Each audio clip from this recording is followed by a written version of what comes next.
ไปถ่ายรูปกับบอลลูนแบบนี้มีม้าแบบนี้ให้ได้เบิ่งให้ได้ขี่ซึ่งว่าเป็นสวนดอกไม้ที่มีดอกไม้หลากหลายสายพันธุ์บอนนี่คือสวนดอกไม้เชียงควานเมืองหาดทรายฟองนครหลวงเวียงจันทร์อยู่ติดกับแคมป์ของแบบนี้เลยมีวิวที่สวยงามเป็นอีกบอนหนึ่งที่ห้ามพลาดเลยตัวนี้จะเป็นประตูทางเข้าเจ้ายางเข้าประตูทางเข้ามามันจะมีบอนจอดรถอยู่นี่เจ้าสามารถเอารถเข้ามาจอดอยู่นี่หรือว่าเจ้าสีจอดอยู่ทางนอกแล้วก็ยางเข้ามาก็ได้ทางที่ยางมากับสิประดับด้วยดอกไม้แบบนี้เลี้ยงไปเป็นแถวเลยจะมี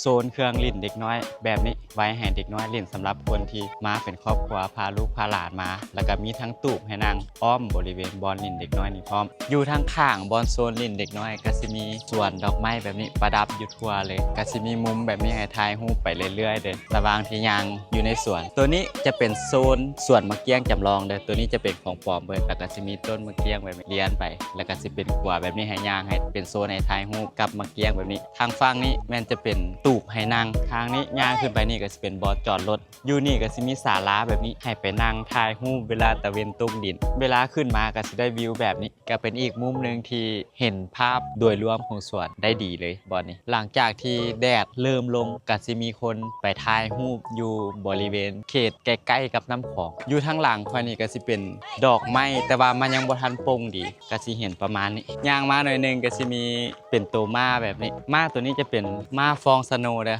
พยายามอย่าแต่ต้องแห้งโซนนี้นี่น่าฮักสุดๆเลยจะเป็นโซนคาเฟ่เด้อตัวนี้นี่บรรยากาศมันก็จะเป็นประมาณนี้เจ้าสามารถเข้าไปสั่งเครื่องดื่มพวกน้ำปั่นกาแฟอย่างมีครบไปเลยแต่โซนทางข้างจะเป็นบอนนางแบบนี้จะมีต้นไม้แบบนี้ห่มเย็นขนาดอากาศบ่ได้ร้อนเลยอยู่นี่มุมนี้นี่ถ่ายรูปงามมุมนี้งามขนาดมุมนี้นะตัวนี้จะเป็นโซนห้านอาหารใครอยากมากินข้าวกับแม่นโซนอาหารมันอยู่ทางนี้มุมนี้จะเป็นกลางหัวใจแบบนี้มีตังอยู่หันไปนางถ่ายรูปอยู่หันได้เลยมีแต่มุมถ่ายรูปทุกมุมของสวนเป็นตาถ่ายรูปไปเลยงามทุกมุมมุมนี้คอยคิดว่าเป็นอีกมุมหนึ่งที่งามที่สุดของสวนเลยและคนก็มักมาถ่ายรูปหลายมุมนี้ในระหว่างที่ยางข้ามขวาตัวนี้ก็จะมีหมากแอปเปิ้ลแบบนี้เป็นหมากแอปเปิ้ลปลอมเด้อโซนนี้น่าจะเป็นห้องที่กระเจ้าเฮ็ดขึ้นมาใหม่นั่งสบายๆน่าฮักอยู่ทางในก็จะมีเป็นบอนนั่งแบบคล้ายๆแบบให้เด็กน้อยได้มานั่งได้มาเล่นได้ก็จะมีคอกม้าแบบนี้คอยให้บริการใครอยากพาลูกพาหลานมาขี่ก็ได้และอยู่ทั้งหน้าคอกม้าจะมีอุโมงค์ต้นไม้แบบนี้ให้ได้ถ่ายรูป2 อันแต่ว่าตัวนั้นเขาเจ้ายังบ่ทันได้เห็นแล้วนี่จะมีตัวฟางนี่ที่เขาเจ้าปลูกต้นไม้ใส่เฮ็ดไปก็เกือบว่า 80% เกือบแล้วล่ะถ้าว่าแล้วนี่จะเป็นอุโมงค์ต้นไม้เลยลงมาบอนคอกม้านี่และแม่นใกล้สิฮอดแคมป์ของละย่างไปนิดนึงก็สิฮอดน้ำของเลยสิมีป้ายชื่อสวนอยู่หั่นบ้านสวนเชียงควาน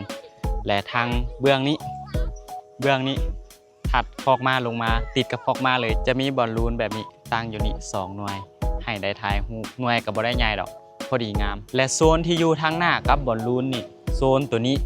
แม่นจะเป็นดอกไม้ที่เขาเจ้ากำลังปลูกยังบ่ทันใหญ่เถื่อกำลังอยู่ในช่วงปลูกอยู่บรรยากาศยามแรงนี่ลมพัดมาตลอดโคตรเย็นเบื้องนี้ก็กำลังบุกเบิกใหม่กำลังที่จะเอาดอกไม้มาลงตัวนี้จะเป็นโซนส่วนที่เลิกที่สุดของสวนตัวนี้จะอยู่ติดกับน้ำคลองเลยเลี้ยวลงไปลุ่มก็จะเห็นเป็นน้ำคลองแบบนี้เลย